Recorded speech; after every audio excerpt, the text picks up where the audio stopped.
Okay guys, so I have some good news and some bad news for the car. The good news is, as you already saw, I took the ECU out and packaged it up and shipped it into the company that's going to be repairing and reprogramming it. So I should have that back in about a week and they'll be able to plug it back in and hopefully that will start the car, and that was my issue. If not, I'll have to keep troubleshooting and figure out something else, but hopefully that does the job. The bad news is the welder I was talking to, the one I told you about in the last video, we kind of had a disagreement on his ad.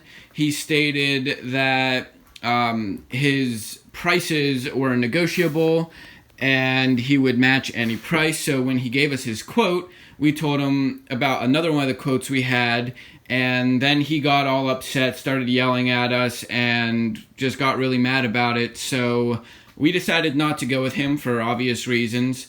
So we might go with one of the other guys we got quotes from, but for right now, the guy that we were hopeful for isn't really a good fit. So we're not going to get it welded this weekend, but I'm hoping in the next couple weeks I can find a guy to finally get this car welded. I'm really trying. So I'm really hopeful that I'll be able to find someone soon. We have a couple people we are talking to now. So I hope one of them works out, and I'll let you guys know what happens. Since we don't have it welded down yet, that's a big reason why there hasn't been a ton of forward progress on the car. But there are some things that I still need to do before we permanently bond the kit down. I need to cut this box around here and get the filler neck cut and then rerouted to the middle of the trunk here. The gas cap goes right around that area, so I need to take a new hose and just kind of run it that way. And I still need to do that, so I'm going to do that soon. I need to reroute the battery to the trunk, which isn't too hard. I just haven't gotten to it yet because I want to make sure the car is running and driving good again before I mess with one of the major components of starting the engine. So after I get it started and running, hopefully this week or next week, I'll be able to reroute this battery to the trunk. So that needs to go in there before I put the kit on, just because it'll be much easier to run all the wires before I have the big fiberglass piece on top of here. Some other things that I'm going to be trying to do before I get it welded, or while I'm waiting for a welder, is cut some of these tabs for size and mark up exactly where they go. They need welded in, but I still need to clean it up and mark exactly where they go, so I can do that while I'm waiting. Another option that I was thinking of, I'm going to do some research on the strength of it, but one of the options I was thinking of is taking an L-shaped bracket and having the flat piece on the front and then having the tab come out, and I could bolt it on, because I can bolt things on. It's pretty easy. Don't have to weld it, and I'm pretty sure that it'd be strong enough to mount the body on top of, as long as I make sure I have good bolts in there and mount that nice and strong, couple bolts through. I could also do that for some of the other non-structural parts, like the door latch and the lip that goes along here for mounting the side rocker area on. I'm pretty sure that that'd be strong enough just to do an L bracket that comes up and out, and then obviously bolt it on again because it's not structural. So the mounting points up here and the ones to the actual chassis, I really want to get those welded because it's just the right way to do it. So I want those parts welded, but some of the other tabs and stuff, I'm going to see if I can bolt those on and get those to work without having to weld. That way I can at least start getting some things together and ready for the kit to be put on permanently. Another area I'll be working on either in this video or the next couple videos is the front core support over there.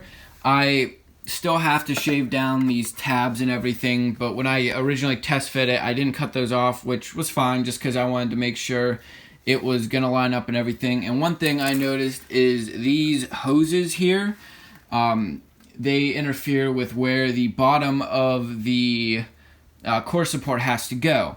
So I was looking at some pictures online, found a couple pictures of guys who have built this before with the front clip off, and they cut into their core support an area for these hoses. So I'm going to do that on the core support too, and then I can hopefully get it bolted up. It goes into these holes, and then the holes up here all bolted on, and I can mess with the headlights, try to get those mounted, test fit the front end again, and just work on stuff up here since that stuff needs to be welded in.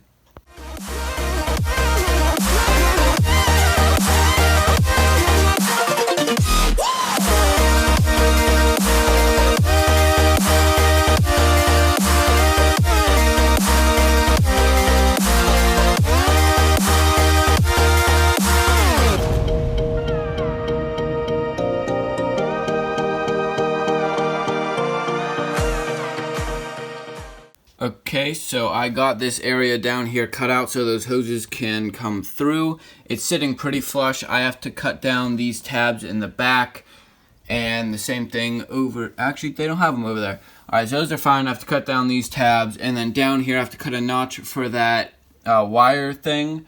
And then the bottom and everything will line up nicely. This side, the holes for the lights seem to be good, but on this side, there's that little tab that I didn't finish cutting off. So I'm going to cut that off because I'm not going to be able to get the light through that. So I'm going to touch all that up, stick it up here, and show you guys how it looks. Okay, now I have the areas cut out for the hoses and the wires. I cut off all those tabs, they're behind here. And I have it just clamped up there so I can get an idea of what I still need to do. This side, the bottom touches. This side, the bottom touches. Those are good. There's a little bit of a gap, maybe a ½ an inch there. And then maybe an inch about on this side.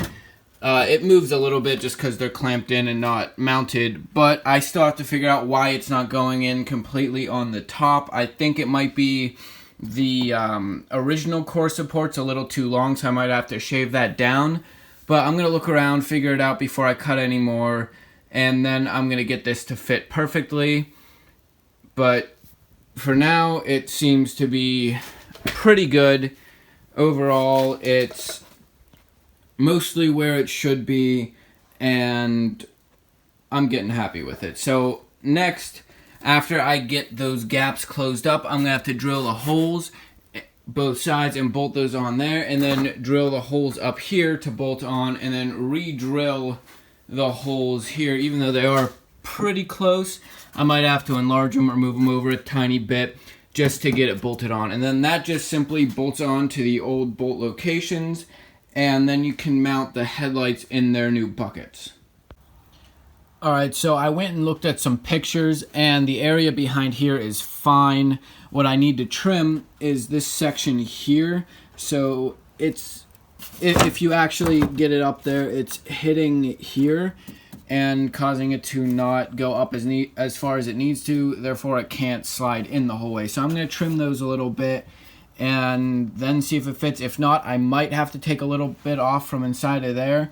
But I think just trimming these will be enough to get this slid on there the entire way. Alright, so that's it for this video. I just wanted to give you guys an update about what's going on and do a little bit of work. The next video should have a lot more work in it. Thanks for watching.